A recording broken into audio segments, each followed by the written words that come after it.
पुत्र असे तो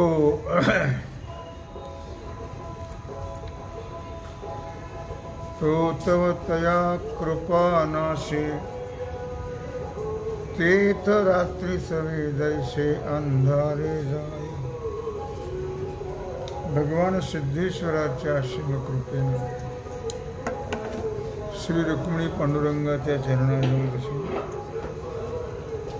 श्री सद्गुरु ज्ञानेश्वर महाराज, श्री जगद्गुरु तुकाराम महाराज, श्री संत एकनाथ महाराज यांच्या चरण सानिध्यामध्ये आपण सर्वजण मिळून महान ग्रंथराज ज्ञानेश्वरीच्या 18व्या अध्यायाच्या 970 ओवीचा 978 ओवीचा आपण विचार करतो आहोत। विषय आहे स्वभाव।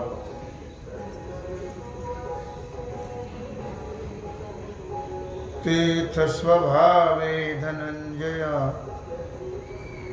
नाही कोणी चक्रिया म्हणून प्रवादो तया नैष्कर्म्य ऐसा। भगवान श्री कृष्ण परमात्मा अर्जुनाला सांगतात, अर्जुना त्या ब्रह्मस्वरूपामध्ये स्वभावतः कोणतंच कर्म नाही। कर्म हे नेहमी आकारवान वस्तूमध्ये असतं। परमात्मा हा अव्यक्त निराकार आहे, म्हणून त्याच्या ठिकाणी स्वभावतः कोणतंच कर्म नाही। म्हणून त्याला नाव आहे नैष्कर्म्य।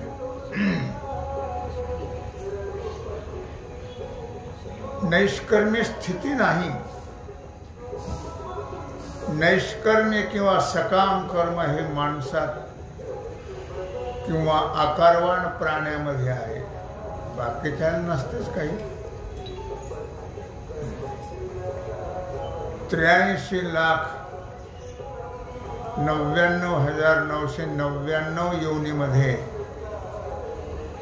कर्माचा प्रकार नाहीये।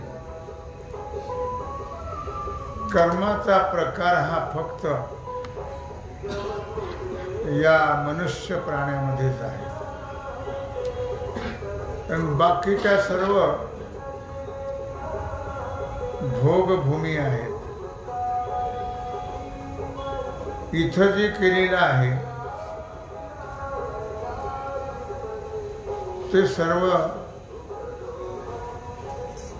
अधो योनीमध्ये किंवा ऊर्ध्व योनीमध्ये भोगावं लागतं। ऊर्ध्व योनी आहे देव, अधो योनी आहे पशु पक्षादिक। या भोगभूमी आहेत। देव जरी असले तरी त्या भोगभूमी आहेत। इथं केलेलं तिथं भोगायचं आहे। पशवादिक योनी जे आहेत, किडा मुंडे कीटक वगैरे सगळे, हे सुद्धा भोगभूमी आहेत। इथं पाप केलेलं तिथं भोगायचं। आणि मनुष्य योनी जी आहे तिला कर्मभूमी असं म्हणतात। पण कर्म फक्त या एकाच योनीमध्ये होतं। बाकी 83,99,999 योनीमध्ये कर्म नाही, भोग आहे। म्हणून म्हटलं या ठिकाणी तेत स्वभावे धनंजया नाही कोणीच क्रिया स्वभावतः ब्रह्माच्या ठिकाणी कुठल्याही प्रकारचं कर्मक्रिया नाही. कारण सावयव पदार्थामध्ये कर्म घडले जातं. निरवयवामध्ये कर्म घडत नाही. परमात्मा हा अव्यक्त निराकार आहे, म्हणून तिथे कर्म नाही. मग त्याला नाव आहे. ब्रह्माच्या ठिकाणी कर्म नाही ना, मग त्याला नैष्कर्म्य असं म्हटलेलं आहे, नाव दिले नैष्कर्म्य. ते आपुले आपण पे आसे तेची होवोनी आरोपे. तरंग का वायू लोपे समुद्र दैसा. ते आपुले आपण पे. वास्तव जर विचार केला तर ब्रह्म हे काय आहे? ब्रह्म हे आपलं स्वरूप आहे आणि तेच त्या ब्रह्माचा अंश या जीवदशेमध्ये आलेला आहे.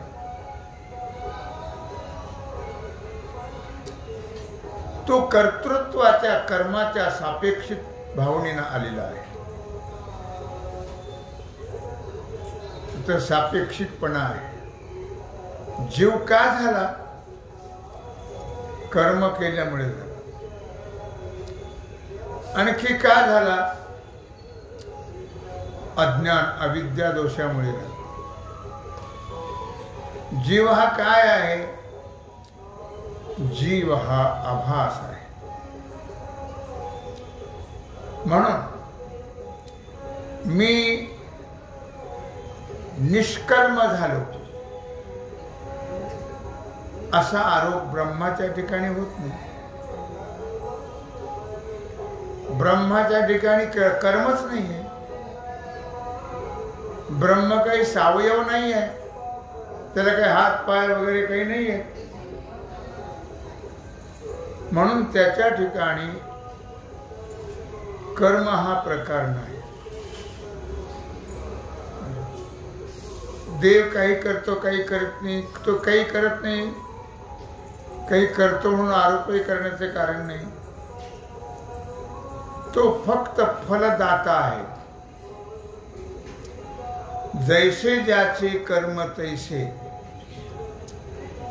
फल देतो रे ईश्वर. ईश्वर हे फक्त फलाचा दाता आहे. तो काही करत नाही, करवित नाही, करूनही घेत नाही काही. तो आणि करवतही नाही.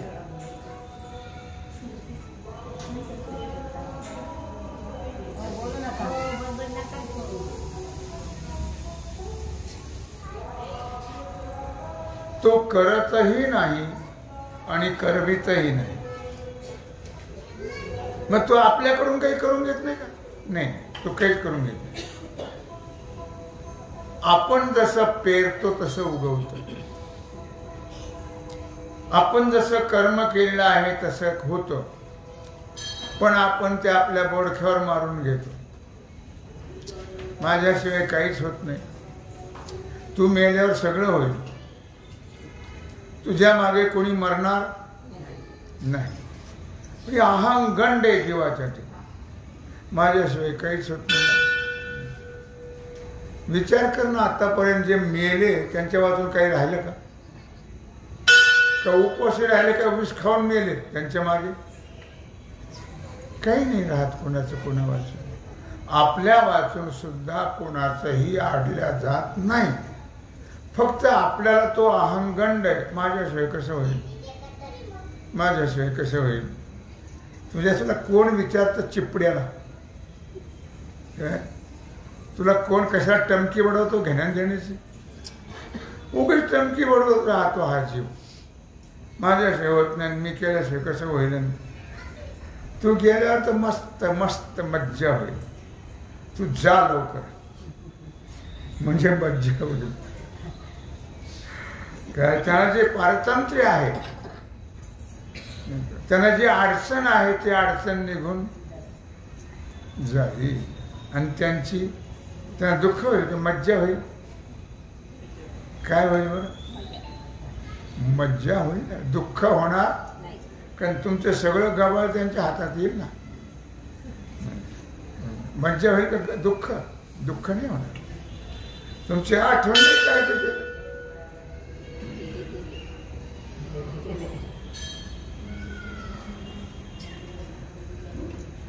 म्हणून म्हटलं या ठिकाणी ते आपुले आपण पे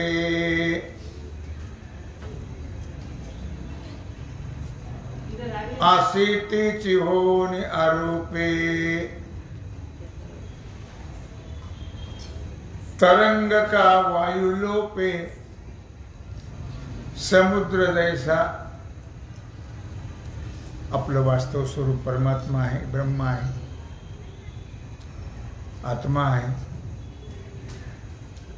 आणि तेच होऊन केवळ त्या पडद्यामुळे त्याला जीवदशा प्राप्त झाली. सापेक्षिकपणाने ते निष्क्रिय आहे, निष्क्रिय, पण त्याच्यावर आरोप केला जातो. माणसाला काही नाही ते देवावरच आरोप ठेवतो. देवाने असं करावं का? देव काही देवावरून करतो. देव कुणाचं चांगलंही करत नाही आणि वाईटही करत नाही, आपल्या कर्माप्रमाणे घडतं.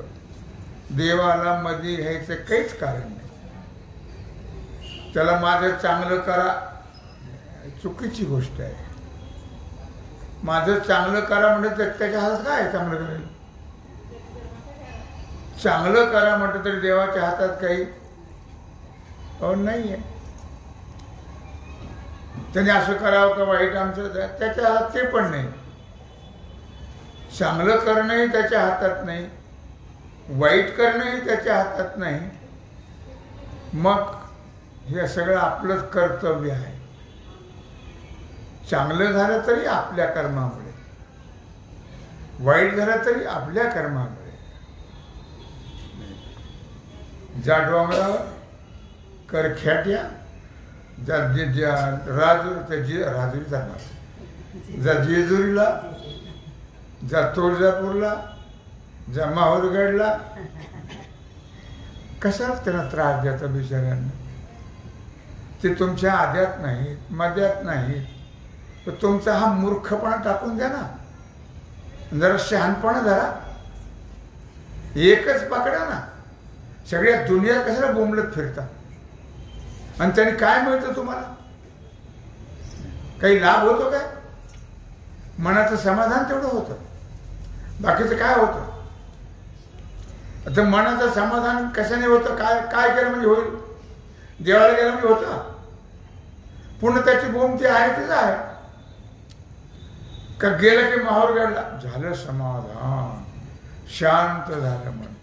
तुळजापूरला गेलं, गाणगापूरला गेलं, त्या डोंगरावर गेलं, जेजुरीच्या, म्हणजे शांत झालं का?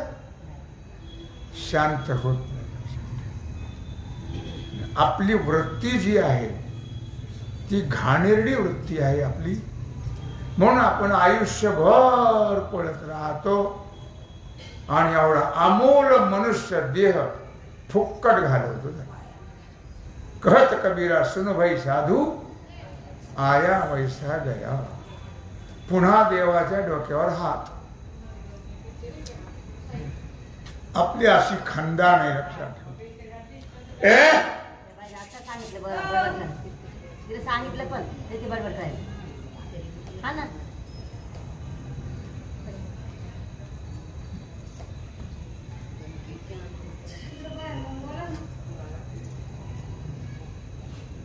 विचारून सांगतो जर मोठ्यानं सांगा ना तिकडे पुढे जाऊन. ऐकलं त्यांनी बोलले ना मोठे आता.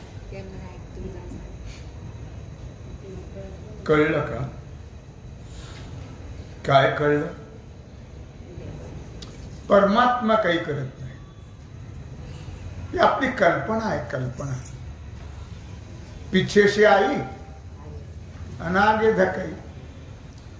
मागचे करत होते 150 हाणे, हे बी 250 हाणे करू लागले. तसंच काय फल काही नाही नव्हतं. जिथं फल आहे ते करा ना, सगळं एकच आहे. एको देव सर्वभूतेषु गूढः सर्वव्यापी सर्वभूतांतरात्मा. कशाला बोंबलत फिरत राहता आयुष्यभर? इकडे पळ, तिकडे पळ, तिकडे पळ, तिकडे पळ. एका ठिकाणी भावना नाही, एका ठिकाणी वृत्ती नाही. त्याच्यामुळे आयुष्य पळण्यात गेलं, फल काहीच नाही. निष्फल आहे सगळं, लक्षात ठेवा. शंका असेल तर मला विचारत चला, मी त्याचं उत्तर देईल. काय आयुष्य कशात गेलं? पळण्यात गेलं. काही उपयोग नाही. लक्षात ठेवा. एक धरीला चित्ती, कुणी धरा तुम्ही, पण एक धरा. देवीला पकडा, देवाला पकडा, कुणालाही पकडा, कारण सगळं तोच आहे. अवताराच्या राशी तो हा उभा विटेवर. सर्व देवांचे अवतार त्यांनी कार्य परत्वे घेतले, कार्य त्यांनीच केलं. देव एकच आहे आणि एक नाही आहे असं सांगून सांगून सांगून संत गेले बिचारे, अवतार संपले.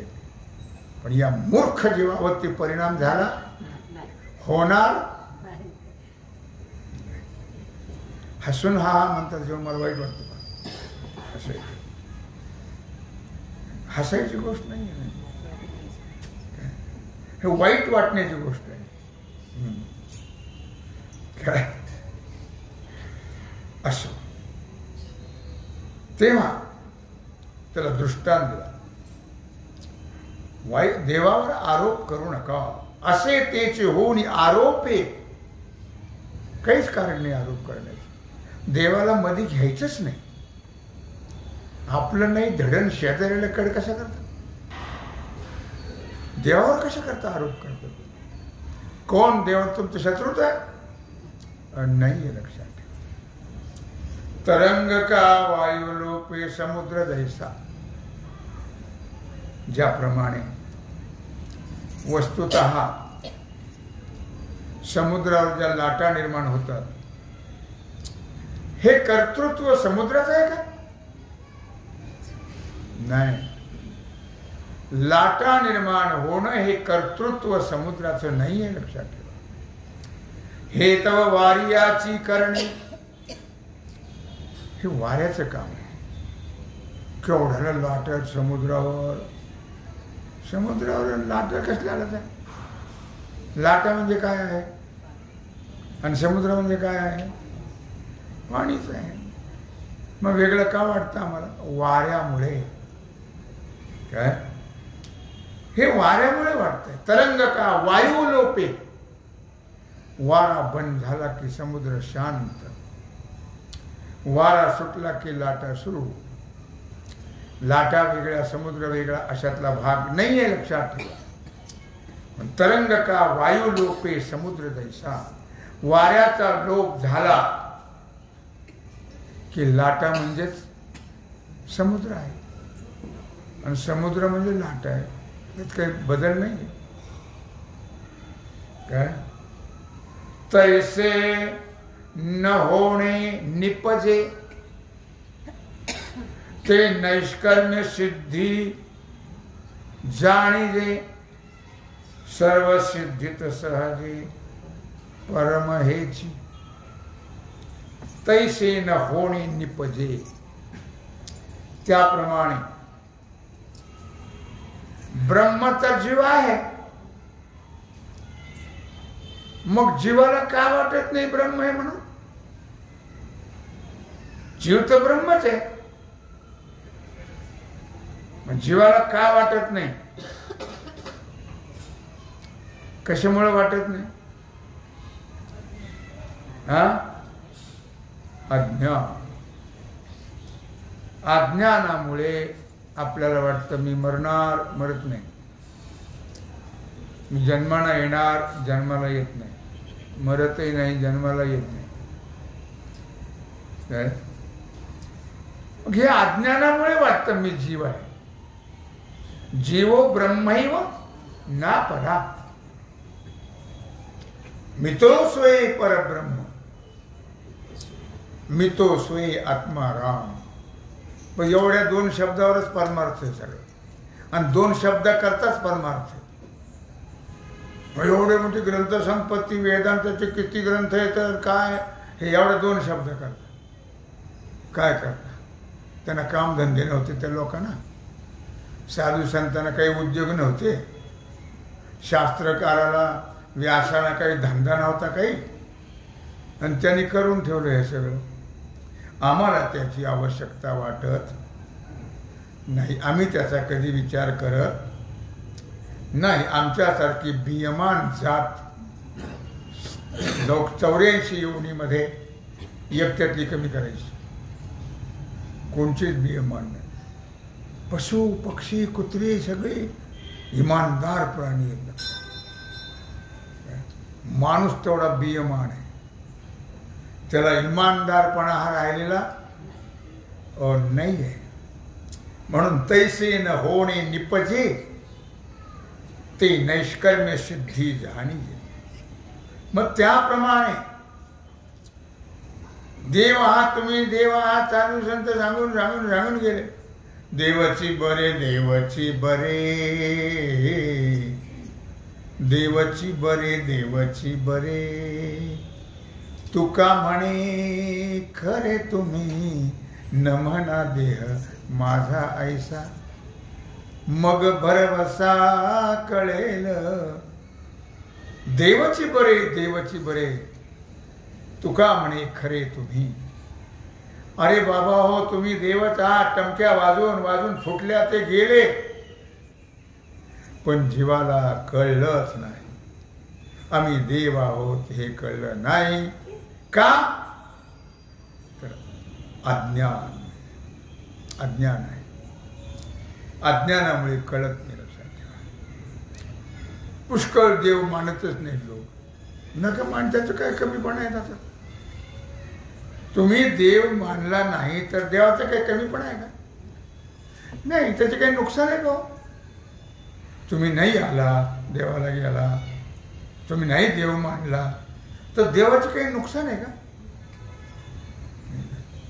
यात्रा भरलीच पाहिजे असं काही आहे का? नाही. त्याला कशाचीच गरज नाही. काय? तो कुणाचा पती आहे? तो लक्ष्मीचा पती आहे. त्याला काय कमी आहे?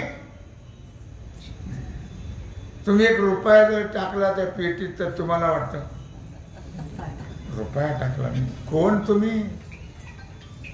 त्या रुपयाला तो किंमत देतो? पुन्हा त्याला त्याच्याकडे बघून सांगतात मी रुपया टाकला, लक्षात ठेव. अरे तुमच्या रुपयाला काय किंमत आहे? कवडी? तो का भिकारी आहे का तो? पण तुमची भावना तशी आहे ना, त्याला काय करणार? भावना तशी आहे. तो लक्ष्मीचा पती आहे. त्याच्याकडे कोणत्याही गोष्टीला कमतरता नाही. त्याला पैशाची गरज नाही आहे. तुमचं पान, फूल, नारळ, पेढे, खडीसाखर, तांदूळ, 4 दाणे, त्याची गरज आहे का त्याला? त्याला एकच गरज आहे, थोर प्रेमाचा भुकेला हाची दुष्काळ तयाला. त्याला फक्त प्रेम पाहिजे.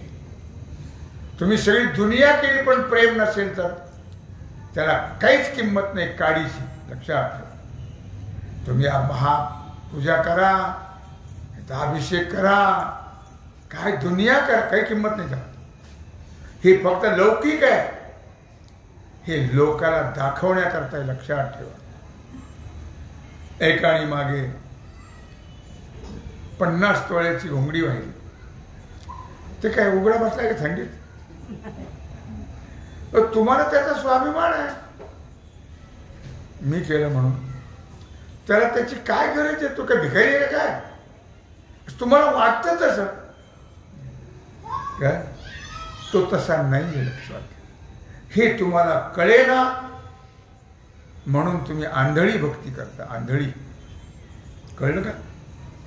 तैसे होणे न तैसे न होणे निपजे. म्हणून जीव ब्रह्म असताना सुद्धा त्याला ब्रह्म आहे वाटतच नाही. ब्रह्म आहे असं जर वाटलं तर फार मोठी नुकसान टळेल. लक्षात ठेवा.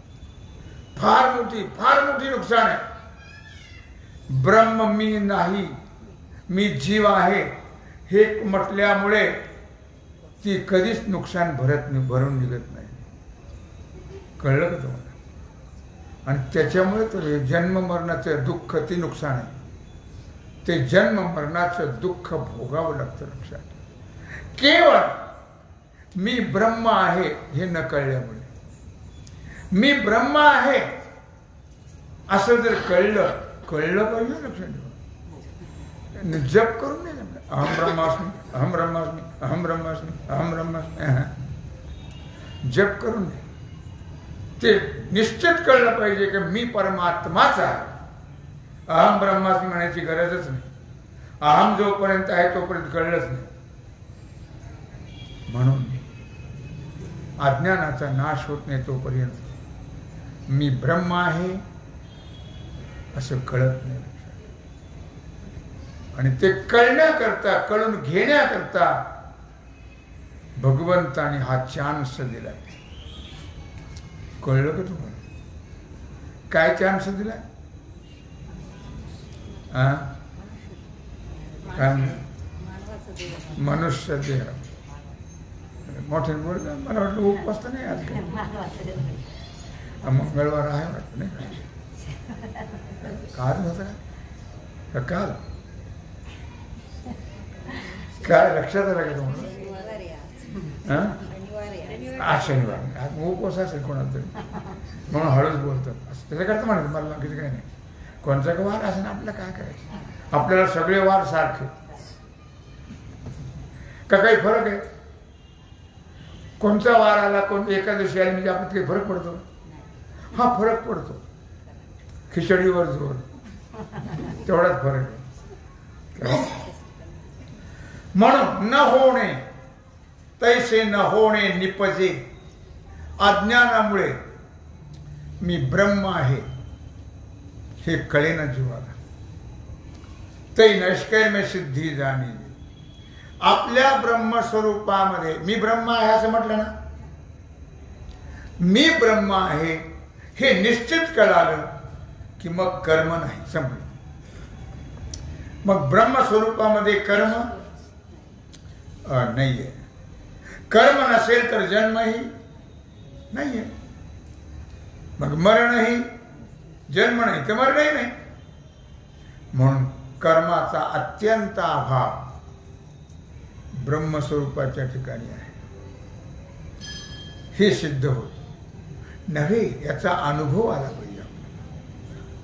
अनुभव आला पाहिजे. अनुभवा वाचून काय सांगशील कहाणी. अनुभवे आले अंगात या जगात येत असे. अनुभव पाहिजे.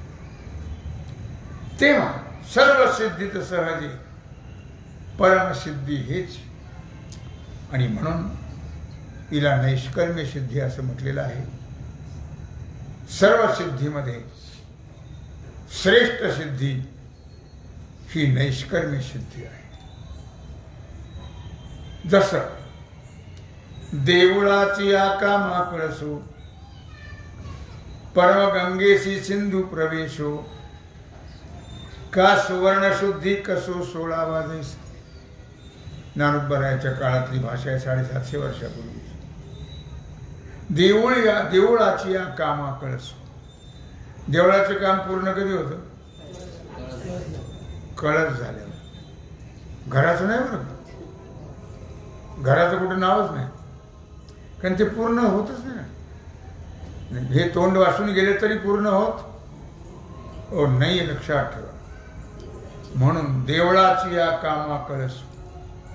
कळसापरते काम नाही. एकदा कळस झाला की पूर्ण झाला. परमगंगेचे सिंधू प्रवेश. गंगेचे धाव एका विद्यार्थ्याला विचारलं गुरुजींना. 200 विद्यार्थी होते. विचारलं पोरांना. त्याने म्हटले गंगा कुठे पण उगम पावली. हुशार पोरं पण कोणाला सांगता येईल. एक ढ होता ढ. तू म्हणाला उठून. गुरुजी मी सांगू का? म्हणले सांग. त्याला खूप आनंद झाला.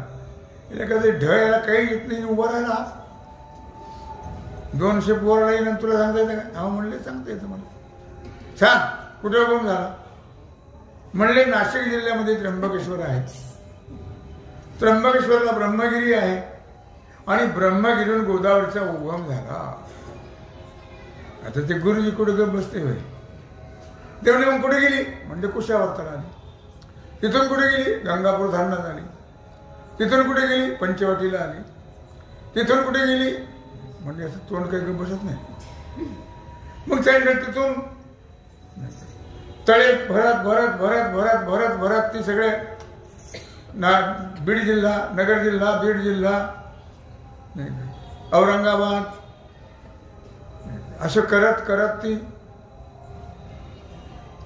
राजमहेंद्रीला गेली आणि सप्तमुखाने ती समुद्राला मिळाली. मला पुन्हा गुरुजी बोललंच नाही. एकदम उत्तर देऊन टाकलं ना. काय मला मुद्दा काय सांगायचा? परमगंगेचे सिंधू प्रवेशू. गंगेची धाव कुठपर्यंत आहे?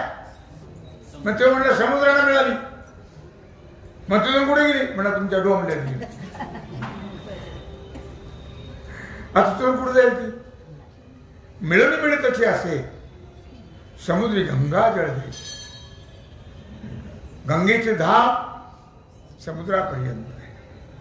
एकदा समुद्राला मिळाली की धाव संपली. जीवाची धाव संपतच नाही. का? गंगा तिथं का मिळाली?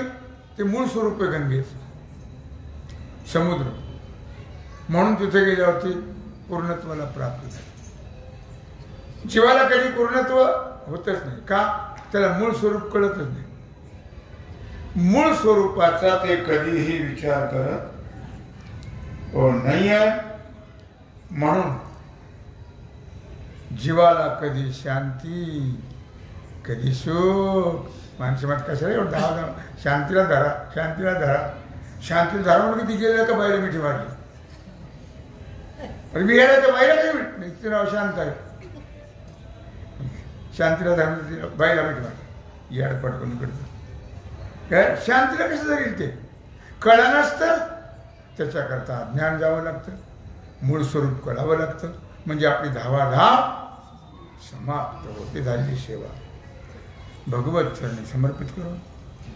राहिला जो सेवेचा भाग आहे तो आपण उद्या पाहू. ते उभी राहिली थोडीशी की सुवर्णशुद्धी कसू 16 वाजायचा. आता कस किती नंबरला आहे? 100. ज्ञानोबरायाच्या काळामध्ये सोन्याचा कस होता 15.5-16. कारण भावच होता सोन्याचा तेवढा 15.5 कस. 16 कस सोनं प्युअर 14 कॅरेट. तसं जीव सुद्धा तसाच आहे. पण जोपर्यंत शिवाला मिळत नाही तोपर्यंत. पुंडलिक वरदा.